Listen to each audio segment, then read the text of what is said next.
Hello ನಮಸ್ಕಾರ. ಶಿವಣ್ಣ ಡಾಲಿದನೆಂಜಿ ಅಭಿನಯದ ಉತ್ತರಾಖಂಡ ಸಿನಿಮಾದಲ್ಲಿ ಏರಲ್ಲ ರಮ್ಯಾ, ಹಾಗೆ ರಕ್ಷಿತ್ ಶೆಟ್ಟಿ ಅವರ ರಿಚರ್ಡ್ ಆಂಟನಿ ಎನ್ನುವ ಸಿನಿಮಾದ ಅಪ್ಡೇಟ್ ನಾಳೆ ಬರುತ್ತಾ ಮುಂತಾದ ಹಲವಾರು ಸಿನಿಮಾ ಸುದ್ದಿಗಳನ್ನು ಈ ವಿಡಿಯೋದಲ್ಲಿ ತಿಳಿದುಕೊಳ್ಳುವ. ಹಾಗಾದರೆ ಬನ್ನಿ ಇಂದಿನ ವಿಡಿಯೋವನ್ನು ಶುರು ಮಾಡುವ. ಹೊಸದಾಗಿ ರಾಮ್ ಚರಣ್ ಅವರ ಬರ್ತಾ ಇರುವ ಚಿತ್ರವಾಗಿದೆ ಗೇಮ್ ಚೇಂಜರ್ ಎನ್ನುವ ಸಿನಿಮಾವು ಇದೀಗ ಕೆಲವೇ ದಿನಗಳಲ್ಲಿ ರಿಲೀಸ್ ಡೇಟ್ ಅನ್ನು ಕೂಡ ಅಧಿಕೃತವಾಗಿ ಘೋಷಣೆ ಮಾಡಲಿದ್ದು, ಸಿನಿಮಾ ತಂಡವು ಈ ಸಿನಿಮಾದ ಮೊದಲ ಹಾಡನ್ನು ಇದೀಗ ಕೊನೆಗೂ ರಿಲೀಸ್ ಮಾಡಿದ್ದಾರೆ. ಶಂಕರ್ ಅವರು ಈ ಸಿನಿಮಾವನ್ನು ನಿರ್ದೇಶನ ಕೂಡ ಮಾಡಿದ್ದಾರೆ. ಹೊಸದಾಗಿ ಸ್ಯಾಂಡಲ್ವುಡ್ನಿಂದ ಬರ್ತಾ ಇರುವ ಚಿತ್ರವಾಗಿದೆ ಮ್ಯಾಟ್ನಿ ಎನ್ನುವ ರಚಿತಾರಾಮ್ ಸತೀಶ್ ನೀನಾಸಂ ಅಭಿನಯದ ಸಿನಿಮಾ. ಏಪ್ರಿಲ್ 5ಕ್ಕೆ ಸಿನಿಮಾವು ಥಿಯೇಟರ್ಗೆ ರಿಲೀಸ್ ಆಗ್ತಾ ಇದ್ದು, ಇದೀಗ ಈ ಸಿನಿಮಾದ ಒಫಿಷಿಯಲ್ ಟ್ರೈಲರ್ ಅನ್ನು ಸಿನಿಮಾ ತಂಡವು ಇವತ್ತು ರಾತ್ರಿ ರಿಲೀಸ್ ಮಾಡ್ತಿದ್ದಾರೆ. ಈ ವಿಡಿಯೋ ಬಂದೊಡನೆ ಸಿನಿಮಾದ ಟ್ರೈಲರ್ ಕೂಡ ಬಂದಿರಬಹುದು. ಇನ್ನು ಹೊಸದಾಗಿ ತೆಲುಗಿನಲ್ಲಿ ದೊಡ್ಡ ಮಟ್ಟಿನ ಸದ್ದನ್ನೇ ಮಾಡಿದ ಒಂದು ಪ್ಯಾನ್ ಇಂಡಿಯಾ ಚಿತ್ರವಾಗಿತ್ತು ಹನುಮಾನ್ ಎನ್ನುವ ಸೂಪರ್ ಹೀರೋ ಸಿನಿಮಾವು ಹಿಂದಿ ಹಾಗೂ ತೆಲುಗು ವರ್ಷನ್ನಲ್ಲಿ ಮಾತ್ರವೇ ರಿಲೀಸ್ ಆಗಿತ್ತು, ಅಂದರೆ OTT ರಿಲೀಸ್ ಆಗಿತ್ತು. ಇದೀಗ ಈ ಸಿನಿಮಾದ ಕನ್ನಡ, ಮಲಯಾಳಂ, ತಮಿಳ್ OTT ರಿಲೀಸ್ ನಡೆಸ್ತಾ ಇದ್ದು, ಡಿಸ್ನಿ ಪ್ಲಸ್ ಹಾಟ್‌ಸ್ಟಾರ್ ಎನ್ನುವ OTT ಪ್ಲಾಟ್ಫಾರ್ಮ್ನಲ್ಲಿ ಸಿನಿಮಾದ ಕನ್ನಡ ಸೇರಿದಂತೆ 3 ಭಾಷೆಯ OTT ರಿಲೀಸ್ ಈ ಬರುವ ಏಪ್ರಿಲ್ 5ಕ್ಕೆ ಆಗಲಿದೆ ಎನ್ನುವುದನ್ನು ಅಧಿಕೃತವಾಗಿ ಘೋಷಣೆ ಕೂಡ ಮಾಡಿದ್ದಾರೆ. ಹೊಸದಾಗಿ ಬಾಲಿವುಡ್ನಿಂದ ಬರ್ತಾ ಇರುವ ಚಿತ್ರವಾಗಿದೆ ಬಡೆ ಮಿಯಾನ್ ಚೋಟೆ ಮಿಯಾನ್ ಎನ್ನುವ ಸಿನಿಮಾ. ಅಕ್ಷಯ್ ಕುಮಾರ್, ಟೈಗರ್ ಶ್ರಾಫ್ ಪ್ರಮುಖ ಪಾತ್ರದಲ್ಲಿ ಕಾಣಿಸಿಕೊಳ್ತಾ ಇರುವ ಈ ಸಿನಿಮಾದ ಒಫಿಷಿಯಲ್ ಟ್ರೈಲರ್ ಅನ್ನು ಸಿನಿಮಾ ತಂಡವು ಇದೀಗ ರಿಲೀಸ್ ಮಾಡಿದ್ದಾರೆ. ದೊಡ್ಡ ಮಟ್ಟಿನ ಸದ್ದನ್ನೇ ಸಿನಿಮಾದ ಟ್ರೈಲರ್ಗೆ ಇದೀಗ ಮಾಡಲು ಕೂಡ ಸಾಧ್ಯವಾಗಿದೆ. ಯುವರಾಜ್ ಕುಮಾರ್ ಅಭಿನಯದ ಯುವ ಎನ್ನುವ ಸಿನಿಮಾವು ಮಾರ್ಚ್ 29ಕ್ಕೆ ಥಿಯೇಟರ್ಗೆ ರಿಲೀಸ್ ಆಗ್ತಾ ಇದ್ದು, ಸಿನಿಮಾದ ಅಡ್ವಾನ್ಸ್ ಬುಕಿಂಗ್ ಇದೀಗ ಆರಂಭಗೊಂಡಿದೆ. ಅಷ್ಟು ದೊಡ್ಡ ಮಟ್ಟಿನ ರೆಸ್ಪಾನ್ಸ್ ಮಾತ್ರ ಸಿನಿಮಾಕ್ಕೆ ಅಡ್ವಾನ್ಸ್ ಬುಕಿಂಗ್ನಲ್ಲಿ ಇದೀಗ ಪಡೆದುಕೊಳ್ಳುವಲ್ಲಿ ಸಾಧ್ಯವಾಗ್ತಾ ಇಲ್ಲ. ಸಿನಿಮಾದ ಅಡ್ವಾನ್ಸ್ ಬುಕಿಂಗ್ನಲ್ಲಿ ಇಂದಿನವರೆಗೂ ಕಲೆಕ್ಷನ್ ಅನ್ನು ಸೇರಿಸಿ 3 ಲಕ್ಷದ ಒಳಗೆ ಮಾತ್ರವೇ ಕಲೆಕ್ಷನ್ ಅನ್ನು ಮಾಡಿದೆ. ಸಿನಿಮಾವು ಥಿಯೇಟರ್ಗಳಲ್ಲಿ 2 ಕೋಟಿಯ ಒಳಗೆ ಕಲೆಕ್ಷನ್ ಮಾಡುವ ಚಾನ್ಸಸ್ ಹೆಚ್ಚಿದ್ದು, ಒಳ್ಳೆಯ ರೆಸ್ಪಾನ್ಸ್ ಕೇಳಿ ಬಂದರೆ ಚಿತ್ರವು 5 ಕೋಟಿಯ ಒಳಗೆ ಕೂಡ ಕಲೆಕ್ಷನ್ ಮಾಡುವ ಚಾನ್ಸಸ್ ಹೆಚ್ಚಿದೆ. ನಿಮ್ಮ ಅನಿಸಿಕೆ ಪ್ರಕಾರ ಸಿನಿಮಾವು ಥಿಯೇಟರ್ಗಳಲ್ಲಿ ಎಷ್ಟು ಕಲೆಕ್ಷನ್ ಮಾಡುತ್ತೆ ಎನ್ನುವುದನ್ನು ಕೂಡ ಕಮೆಂಟ್ ಮಾಡಿ ತಿಳಿಸಿ. ಇನ್ನು ಶ್ರೀಮುರಳಿ ಅವರ ಕೆರಿಯರ್ನಲ್ಲಿ ಅತ್ಯಂತ ನಿರೀಕ್ಷೆ ಇರುವ ಹೊಸ ಚಿತ್ರವಾಗಿದೆ ಬಗೀರಾ ಎನ್ನುವ ಸಿನಿಮಾ. ಹೋಬಳಿ ಫಿಲ್ಮ್ಸ್ ನಿರ್ಮಾಣದ ಈ ಸಿನಿಮಾಕ್ಕೆ ಪ್ರಶಾಂತ್ ನೀಲ್ ಅವರು ಚಿತ್ರಕಥೆ ಬರೆದಿದ್ದು, ಸಿನಿಮಾವನ್ನು ಕೆಲವೇ ದಿನಗಳಲ್ಲಿ ಇದೀಗ ಸಿನಿಮಾ ತಂಡವು ಥಿಯೇಟರ್ಗೂ ಕೂಡ ರಿಲೀಸ್ ಮಾಡಿದ್ದಾರೆ. ಸಿನಿಮಾದಲ್ಲಿ ಪ್ರಮುಖ ಪಾತ್ರದಲ್ಲಿ ಪ್ರಕಾಶ್ ರಾಜ್ ಕೂಡ ಕಾಣಿಸಿಕೊಳ್ತಾ ಇದ್ದು, ಪ್ರಕಾಶ್ ರಾಜ್ ಅವರ ಕ್ಯಾರೆಕ್ಟರ್ ಲುಕ್ ಪೋಸ್ಟರ್ ಅನ್ನು ಸಿನಿಮಾ ತಂಡವು ಇದೀಗ ರಿಲೀಸ್ ಮಾಡಿದ್ದಾರೆ. ರಕ್ಷಿತ್ ಶೆಟ್ಟಿ ಅವರ ನಿರ್ದೇಶನದಲ್ಲಿ ಮೊದಲಿಗೆ ಬಂದಿರುವ ಚಿತ್ರವಾಗಿದೆ ಉಳಿದವರು ಕಂಡಂತೆ ಎನ್ನುವ ಸಿನಿಮಾದ ಪ್ರೀಕ್ವಲ್ ಹಾಗೆ ಸ್ವೀಕಲ್ ಕಥೆಗಳನ್ನು ಸೇರಿಸಿ ಇದೀಗ ರಿಚರ್ಡ್ ಆಂಟನಿ ಎನ್ನುವ ಸಿನಿಮಾ ಕೂಡ ತಯಾರಾಗ್ತಾ ಇದ್ದು, ರಕ್ಷಿತ್ ಶೆಟ್ಟಿ ಅವರೇ ಸ್ವತಃ ಈ ಸಿನಿಮಾವನ್ನು ನಿರ್ದೇಶನ ಮಾಡ್ತಿದ್ದಾರೆ. ಒಂದಾದರೆ ಮಾತ್ರ ಈ ಸಿನಿಮಾವನ್ನು ಹೋಬಳಿ ಫಿಲ್ಮ್ಸ್ ಅವರು ನಿರ್ಮಾಣ ಮಾಡ್ತಿದ್ದಾರೆ. ಸಿನಿಮಾದ ಅಪ್ಡೇಟ್ ಉಳಿದವರು ಕಂಡಂತೆ ಎನ್ನುವ ಸಿನಿಮಾ ಥಿಯೇಟರ್ಗೆ ರಿಲೀಸ್ ಆಗಿ 10 ವರ್ಷ ಬಳಿಕ ಅಂದರೆ ನಾಳೆ ಬರಲಿದೆ ಎನ್ನುವುದನ್ನು ಕೆಲವೇ ದಿನಗಳ ಹಿಂದೆ ಕೊಟ್ಟಿದ್ದೆ. ಆದರೆ ಈ ಸಿನಿಮಾದ ಸ್ಕ್ರಿಪ್ಟ್ ವರ್ಕ್ಗಳು ಇದೀಗ ಇದುವರೆಗೂ ಮುಕ್ತಾಯಗೊಂಡಿಲ್ಲ. ಆದ್ದರಿಂದಲೇ ಸಿನಿಮಾದ ಅಫಿಷಿಯಲ್ ಅನೌನ್ಸ್ಮೆಂಟ್ ಅಥವಾ ಸಿನಿಮಾದ ಅಪ್ಡೇಟ್ ನಾಳೆ ಬರುವ ಚಾನ್ಸಸ್ ಕಡಿಮೆ ಇದೆ ಎನ್ನುವ ಮಾಹಿತಿಗಳು ಕೂಡ ಕೇಳಿ ಬರ್ತಾ ಇದೆ. ಸ್ಯಾಂಡಲ್ವುಡ್ನಿಂದ ಹೊಸದಾಗಿ ಬರ್ತಾ ಇರುವ ಚಿತ್ರವಾಗಿದೆ ಸ್ಕ್ಯಾಮ್ 1770 ಎನ್ನುವ ಸಿನಿಮಾ.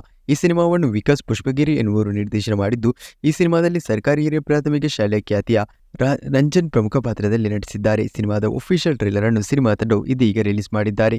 ಇನ್ನು ಹೊಸದಾಗಿ ಡಾಲಿದನೆಂಜಿ ಅವರ ಕೆರಿಯರ್ನಲ್ಲಿ ಅತ್ಯಂತ ದೊಡ್ಡ ಬಜೆಟ್ನಲ್ಲಿ ಹಾಗೆ ನಿರೀಕ್ಷೆಯಲ್ಲಿ ಬರ್ತಾ ಇರುವ ಚಿತ್ರವಾಗಿದೆ ರೋಹಿತ್ ಪದಕಿ ನಿರ್ದೇಶನದ ಉತ್ತರಾಖಂಡ ಎನ್ನುವ ಸಿನಿಮಾ. ಏಪ್ರಿಲ್ ತಿಂಗಳಿನಿಂದ ಸಿನಿಮಾದ ಚಿತ್ರೀಕರಣ ಆರಂಭಗೊಳ್ಳುತ್ತಿದೆ. ಶಿವಣ್ಣ ಕೂಡ ಸಿನಿಮಾದಲ್ಲೊಂದು ಪ್ರಮುಖ ಪಾತ್ರದಲ್ಲಿ ನಟಿಸಿದ್ದು, ಸಿನಿಮಾದ ಅನೌನ್ಸ್ಮೆಂಟ್ ಆದಲ್ಲೇ ಸಿನಿಮಾದಲ್ಲಿ ನಾಯಕ ನಟಿಯಾಗಿ ರಮ್ಯಾ ನಟಿಸಲಿದ್ದಾರೆ ಎನ್ನುವ ಮಾಹಿತಿಯನ್ನು ಸಿನಿಮಾ ತಂಡವು ಅಧಿಕೃತವಾಗಿ ಘೋಷಣೆ ಮಾಡಿದ್ರು. ಇದೀಗ ಈ ಸಿನಿಮಾದಲ್ಲಿ ರಮ್ಯಾ ನಟಿಸ್ತಾ ಇಲ್ಲ ಎನ್ನುವುದನ್ನು ಅವರೇ ಸ್ವತಃ ಇದೀಗ ಕನ್ಫರ್ಮ್ ಕೂಡ ಮಾಡಿದ್ದಾರೆ.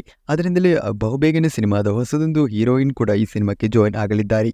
ಏಪ್ರಿಲ್ ತಿಂಗಳಿನಿಂದ ಸಿನಿಮಾದ ಚಿತ್ರೀಕರಣ ಆರಂಭಗೊಂಡು ಮುಂದಿನ ವರ್ಷ ಬಹುತೇಕ ಈ ಸಿನಿಮಾವು ಥಿಯೇಟರ್ಗೆ ರಿಲೀಸ್ ಕೂಡ ಆಗ್ತಾ ಇದೆ. ಮಲಯಾಳಂನಿಂದ ನಾಳೆ ಆಡುಜೀವಿತಂ ಎನ್ನುವ ಸಿನಿಮಾವು ಥಿಯೇಟರ್ಗೆ ರಿಲೀಸ್ ಆಗ್ತಾ ಇದ್ದು, ದೊಡ್ಡ ಮಟ್ಟಿನ ಸದ್ದನ್ನೇ ಮಾಡಿಕೊಂಡು ಚಿತ್ರವು ನಾಳೆ ಥಿಯೇಟರ್ಗೆ ರಿಲೀಸ್ ಆಗಲಿದೆ. ಮಲಯಾಳಂನಲ್ಲಿ ಈಗಾಗಲೇ 3 ಕೋಟಿ ಪ್ಲಸ್ ಅಡ್ವಾನ್ಸ್ ಬುಕಿಂಗ್ನಿಂದ ಮಾತ್ರವೇ ಮಾಡಿಕೊಂಡಿದ್ದು, ಒಟ್ಟು ಸಿನಿಮಾವು ಇದೀಗ ಮೊದಲ ದಿನ 10 ಕೋಟಿ ಪ್ಲಸ್ ಕಲೆಕ್ಷನ್ ಅನ್ನು ಮಾಡುವ ಚಾನ್ಸಸ್ ಹೆಚ್ಚಿದೆ. ಅದು ಅಲ್ಲದೆ ಮಲಯಾಳಂ ಸಿನಿಮಾ ರಂಗದಲ್ಲಿ ಮೊದಲ ದಿನ ಅತ್ಯಂತ ಹೆಚ್ಚು ಕಲೆಕ್ಷನ್ ಅನ್ನು ಈ ಸಿನಿಮಾ ಮಾಡುತ್ತಾ ಎನ್ನುವುದು ಕೂಡ ಕಾದು ನೋಡಬೇಕಾಗಿದೆ. ಬೆಂಗಳೂರಿನ ಸೇರಿದಂತೆ ಕರ್ನಾಟಕದಲ್ಲಿ ಮೊದಲ ದಿನ ಒಂದೊಳ್ಳೆ ಸ್ಕ್ರೀನ್ ಕೌಂಟ್ನಲ್ಲಿ ಚಿತ್ರವು ಥಿಯೇಟರ್ಗೆ ರಿಲೀಸ್ ಆಗ್ತಿದೆ. ಹೋಬಳಿ ಫಿಲ್ಮ್ಸ್ ಅವರು ಈ ಸಿನಿಮಾವನ್ನು ಕರ್ನಾಟಕದಾದ್ಯಂತ ಥಿಯೇಟರ್ಗೆ ರಿಲೀಸ್ ಆಗ್ತಾ ಇದ್ದು, 300-350 ಶೋಸ್ಗಳು ಸಿನಿಮಾಕ್ಕೆ ಮೊದಲ ದಿನ ಇರಲಿದೆ. ಅವುಗಳಲ್ಲಿ 10ರಿಂದ 20 ಶೋಗಳು ಮಾತ್ರವೇ ಸಿನಿಮಾದ್ದು ಕನ್ನಡ ಡಬ್ಡ್ ವರ್ಷನ್ ರಿಲೀಸ್ ಆಗಲಿದೆ. ಹೊಸದಾಗಿ ವಿಜಯ್ ದೇವರಕೊಂಡ ಅವರ ಬರ್ತಾ ಇರುವ ದಿ ಫ್ಯಾಮಿಲಿ ಸ್ಟಾರ್ ಎನ್ನುವ ಸಿನಿಮಾದ ಒಫಿಷಿಯಲ್ ಟ್ರೈಲರ್ ನಾಳೆ ರಿಲೀಸ್ ಆಗಲಿದೆ. ಸಿನಿಮಾವು ಏಪ್ರಿಲ್ 5ಕ್ಕೆ ರಿಲೀಸ್ ಆಗ್ತಾ ಇದ್ದು, ಮೃಣಾಲ್ ಠಾಕೂರ್ ಚಿತ್ರದಲ್ಲಿ ನಾಯಕ ನಟಿಯಾಗಿ ಕೂಡ ನಟಿಸಿದ್ದಾರೆ. ಇನ್ನು ಯಶ್ ಅವರ ಹೊಸದಾಗಿ ಬರ್ತಾ ಇರುವ ಒಂದು ಚಿತ್ರವಾಗಿದೆ ಟಾಕ್ಸಿಕ್ ಎನ್ನುವ ಸಿನಿಮಾವನ್ನು ದೊಡ್ಡ ಮಟ್ಟಿನಲ್ಲಿ ಮೇಕಿಂಗ್ ಮಾಡಲಾಗ್ತಾ ಇದ್ದು, ಅಂದರೆ ಮುಂದಿನ ದಿನಗಳಲ್ಲಿ ಏಪ್ರಿಲ್ ತಿಂಗಳಿನಿಂದ ಸಿನಿಮಾದ ಚಿತ್ರೀಕರಣ ಕೆಲವೇ ದಿನಗಳಲ್ಲಿ ಇದೀಗ ಆರಂಭಗೊಳ್ಳಲಿದೆ. ಸಿನಿಮಾದಲ್ಲಿ ಪ್ರಮುಖ ಪಾತ್ರದಲ್ಲಿ ಕರೀನಾ ಕಪೂರ್ ನಟಿಸಲಿದ್ದಾರೆ ಎನ್ನುವ ಮಾಹಿತಿಯನ್ನು ಕನ್ಫರ್ಮ್ ಮಾಡಿದ್ದೆ. ಇದೀಗ ಈ ಸಿನಿಮಾದಲ್ಲಿ ಯಶ್ ಅವರ ಅಕ್ಕನ ಪಾತ್ರದಲ್ಲಿ ಕರೀನಾ ಕಪೂರ್ ಕಾಣಿಸಿಕೊಳ್ತಾ ಇದ್ದು, ಯಶ್ ಅವರ ನಾಯಕಿ ನಟಿಯಾಗಿ ಈ ಸಿನಿಮಾದಲ್ಲಿ ಕಿಯಾರಾ ಅಡ್ವಾಣಿ ನಟಿಸುವುದು ಇದೀಗ ಬಹುತೇಕ ಕನ್ಫರ್ಮ್ ಆಗಿದೆ. ಗೀತು ಮೋಹನ್ ದಾಸ್ ನಿರ್ದೇಶನದ ಈ ಸಿನಿಮಾದಲ್ಲಿ 3 ಮಹಿಳಾ ಪ್ರಧಾನ ಪಾತ್ರಗಳು ಇರಲಿದ್ದು ಬಹುತೇಕ ಈ ಸಿನಿಮಾದಲ್ಲಿ 3ನೇ ಮಹಿಳಾ ಪಾತ್ರಧಾರಿಯಾಗಿ ಸಾಯಿ ಪಲ್ಲವಿ ನಟಿಸುವ ಚಾನ್ಸಸ್ ಇದೆ. ಶ್ರುತಿ ಹಾಸನ್ ನಟಿಸುವ ಚಾನ್ಸಸ್ ಕಡಿಮೆ ಇದೆ ಎನ್ನುವ ಮಾಹಿತಿಗಳು ಕೂಡ ಸದ್ಯಕ್ಕೆ ಇದೀಗ ಕನ್ಫರ್ಮ್ ಆಗಿದೆ. ಬಾಲಿವುಡ್ನಿಂದ ಹೊಸದಾಗಿ ಬರ್ತಾ ಇರುವ ಚಿತ್ರವಾಗಿದೆ ಕ್ರೂ ಎನ್ನುವ ಸಿನಿಮಾ. ಕರೀನಾ ಕಪೂರ್, ಕೃತಿ ಸೆನನ್ ಹಾಗೆ ತಾಬು ಸಿನಿಮಾದಲ್ಲಿ ಪ್ರಮುಖ ಪಾತ್ರದಲ್ಲಿ ನಟಿಸಿದ್ದು ಸಿನಿಮಾದ ಟ್ರೈಲರ್ ಒಂದೊಳ್ಳೆ ಸದ್ದನ್ನೇ ಮಾಡಿದೆ. ಇದೀಗ ಸಿನಿಮಾವು ನಾಳೆ ಥಿಯೇಟರ್ಗೆ ರಿಲೀಸ್ ಆಗ್ತಾ ಇದ್ದು ಸಿನಿಮಾ ಥಿಯೇಟರ್ಗಳಲ್ಲಿ ಇದೀಗ 7ರಿಂದ 8 ಮೊದಲ ದಿನ ಮಾಡಲಿದೆ ಎನ್ನುವ ಹೊಸದೊಂದು ಅಪ್ಡೇಟ್ಸ್ಗಳು ಕೂಡ ಕೇಳಿ ಬರ್ತಾ ಇದೆ. ಹೊಸದಾಗಿ ತಮಿಳಿನಿಂದ ರಿಲೀಸ್ ಆಗಿ ಒಳ್ಳೆ ರೆಸ್ಪಾನ್ಸ್ ಅನ್ನು ಪಡೆದುಕೊಂಡಿರುವ ಲವ್ವರ್ ಎನ್ನುವ ಸಿನಿಮಾವು ಡಿಸ್ನಿ ಪ್ಲಸ್ ಹಾಟ್‌ಸ್ಟಾರ್ ಎನ್ನುವ ಪ್ಲಾಟ್ಫಾರ್ಮ್ನಲ್ಲಿ ಕನ್ನಡ ಸೇರಿದಂತೆ 4 ಭಾಷೆಗಳಲ್ಲಿ ಇದೀಗ ಲಭ್ಯವಿದೆ. ಇನ್ನು ಮಲಯಾಳಂ ನಟ ಪೃಥ್ವಿರಾಜ್ ಸುಕುಮಾರನ್ ಅವರ ನಿರ್ದೇಶನದಲ್ಲಿ ಹೊಸದಾಗಿ ಬರ್ತಾ ಇರುವ ಚಿತ್ರವಾಗಿದೆ ಎಂಬುರಾನ್ ಎನ್ನುವ ಸಿನಿಮಾ. ಇದು ಅವರ ಕೆರಿಯರ್ನಲ್ಲಿ ಮೊದಲ ಬಾರಿಗೆ ನಿರ್ದೇಶನ ಮಾಡಿ ಗೆದ್ದಿದ್ದ ಮೋಹನ್ಲಾಲ್ ಅಭಿನಯದ ಲೂಸಿಫರ್ ಎನ್ನುವ ಸಿನಿಮಾದ ಸ್ವೀಕಲ್ ಆಗಿ ಕೂಡ ಬರ್ತಾ ಇದ್ದು ಇದೀಗ ಸಿನಿಮಾವನ್ನು ದೊಡ್ಡ ಮಟ್ಟಿನಲ್ಲಿ ಮೇಕಿಂಗ್ ಕೂಡ ಮಾಡಲಾಗ್ತಿದೆ. ಸಿನಿಮಾದ 3ನೇ ಶೆಡ್ಯೂಲ್ನ ಶೂಟಿಂಗ್ ಇದೀಗ ಕೆಲವೇ ದಿನಗಳಲ್ಲಿ ಆರಂಭಗೊಳ್ತಾ ಇದೆ. ಸಿನಿಮಾದಲ್ಲಿ ಪ್ರಮುಖ ಪಾತ್ರದಲ್ಲಿ ಶಿವಣ್ಣ ನಟಿಸಲಿದ್ದಾರೆ ಎನ್ನುವ ಮಾಹಿತಿಯನ್ನು ಈ ಹಿಂದೆ ನಾನು ಕೊಟ್ಟಿದ್ದೆ. ಇದೀಗ ಈ ಮಾಹಿತಿ ಕೂಡ ಕನ್ಫರ್ಮ್ ಆಗಿದ್ದು ಕೆಲವೇ ದಿನಗಳಲ್ಲಿ ಈ ಕುರಿತು ಸಿನಿಮಾ ತಂಡವು ಅಧಿಕೃತವಾಗಿ ಘೋಷಣೆ ಮಾಡಲಿದ್ದಾರೆ ಎನ್ನುವ ಹೊಸ ಮಾಹಿತಿ ಲಭ್ಯಗೊಳ್ಳಲಿದೆ. ಅದು ಅಲ್ಲದೆ ಶಿವಣ್ಣ ಸಿನಿಮಾದ ಸೆಟ್ನೊಂದಿಗೆ ಅತಿ ಬೇಗನೆ ಜಾಯಿನ್ ಕೂಡ ಆಗಲಿದ್ದಾರೆ. ಸಿನಿಮಾದಲ್ಲಿ ಮೋಹನ್ಲಾಲ್ ಪ್ರಮುಖ ಪಾತ್ರದಲ್ಲಿ ಕಾಣಿಸಿಕೊಳ್ತಾ ಇದ್ದು ಈ ಬಾರಿ ಸಿನಿಮಾ ಬರ್ತಾ ಇರುವ ವೇಳೆಗೆ ಪಕ್ಕಾ ಪ್ಯಾನ್ ಇಂಡಿಯಾ ಚಿತ್ರವಾಗಿ ಬರ್ತಾ ಇದೆ. ಸಿನಿಮಾದ ಮೊದಲ ಭಾಗ 130 ಕೋಟಿ ಪ್ಲಸ್ ಕಲೆಕ್ಷನ್ ಅನ್ನು ಕೂಡ ಮಾಡಿಕೊಂಡಿತ್ತು. ತಮಿಳಿನಿಂದ ಹೊಸದಾಗಿ ಬರ್ತಾ ಇರುವ ಒಂದು ಸೀರೀಸ್ ಚಿತ್ರವಾಗಿದೆ ಅರಮನೆ. ಸಿನಿಮಾದ 4ನೇ ಭಾಗ.